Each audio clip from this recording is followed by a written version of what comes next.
In example 2, we want to find a minimum distance. And it says which points on the graph of y equals 4 minus x squared are closest to the point 0, 2. So first, let's draw a little sketch of this guy here. So 4 minus x squared, we have a y-intercept at 4, 0. And this is going to be opening down here. So there is 4 minus x squared. And we want to see which points are closest to the point 0, 2. So that's going to be right here. And we can kind of just estimate what that would look like right there. So it looks like we're going to get 2 points, one here and one here. And we're just going to call this point x, y. And this one is 0, 2. So what we need to do is find the minimum distance, and we'll just let this equal d right here, and it's also d on the other side. So our distance is going to be our primary equation.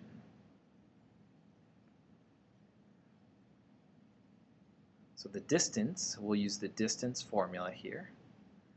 So we get x minus 0 squared plus y minus 2 squared. And for our secondary equation, we actually use this guy as our constraint.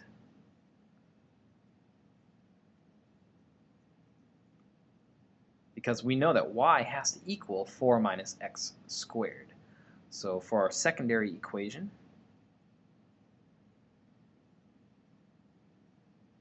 we actually are going to use y equals 4 minus x squared. And notice that this is already solved here, and we're just going to substitute this right into our primary equation. Okay, so that our distance now equals the square root of x squared plus, we'll substitute in 4 minus x squared for y, and then it's minus 2 squared. And let's just go ahead and simplify this here. So we get the square root of x squared plus, this would give me 2 minus x squared squared. Now we want to be able to derive this, so it probably would benefit us to go ahead and square this and come up with one polynomial inside here. So we'll get this x squared plus, let's see, if we square our polynomial here, we'll get 4 minus 4x squared plus x to the 4th.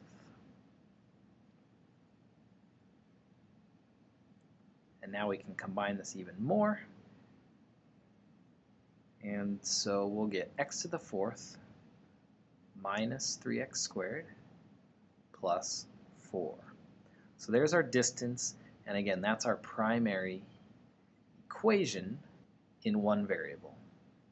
Now we are going to do a little bit of logical reasoning here. Now we want this distance to equal a minimum. And it turns out that the square root of a function is going to have a minimum where that function is also at a minimum. So we want to find the minimum value of the function f of x equals x to the 4th minus 3x squared plus 4. So in order to do that, we're going to find our first derivative. So f prime of x equals 4x cubed minus 6x. And then we want to know where this equals 0. So let's go ahead and factor out a 2x from this. And we're left with 2x squared minus 3. Okay, so this factor right here is going to yield x equals 0. And this factor right here would yield plus or minus the square root of 3/2. Okay, so it looks like our feasible domain is going to be all real numbers. okay, because this graph continues on and on. Okay, so these are our critical numbers that we're going to test. So we have negative square root of 3 over 2, and then 0, and then square root of 3 over 2. So we're actually going to test negative infinity to negative square root of 3 over 2, and then negative square root of 3 over 2 to 0, and then 0 to square root of 3 over 2, and then square root of 3 over 2 to infinity. And this is about negative 1.22, so we're going to try f prime of negative 2.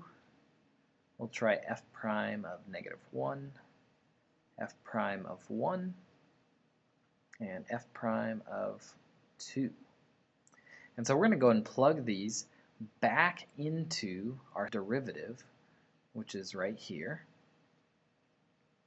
So here we would get 4 times negative 8 plus 12, and that is still negative.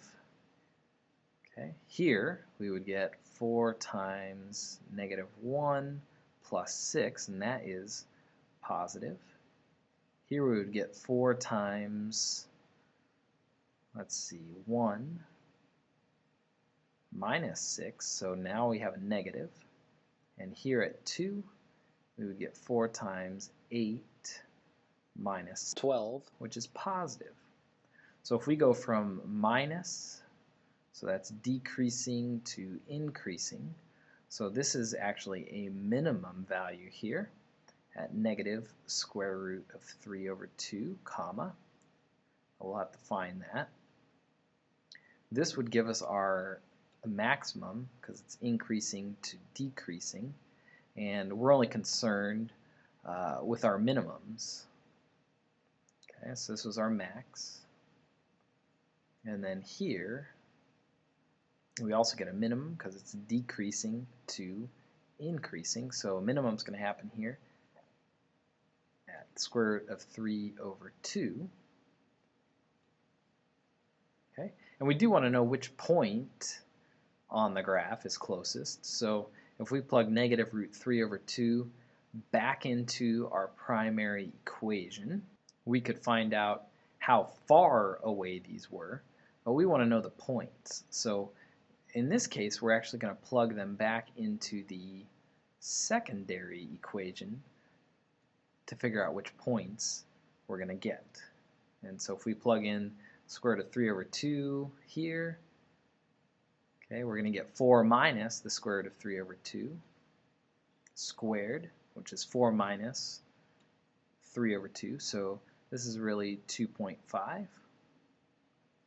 And then the same thing for positive root 3 over 2. So we would get 2.5 here as well. So these would be the two closest points.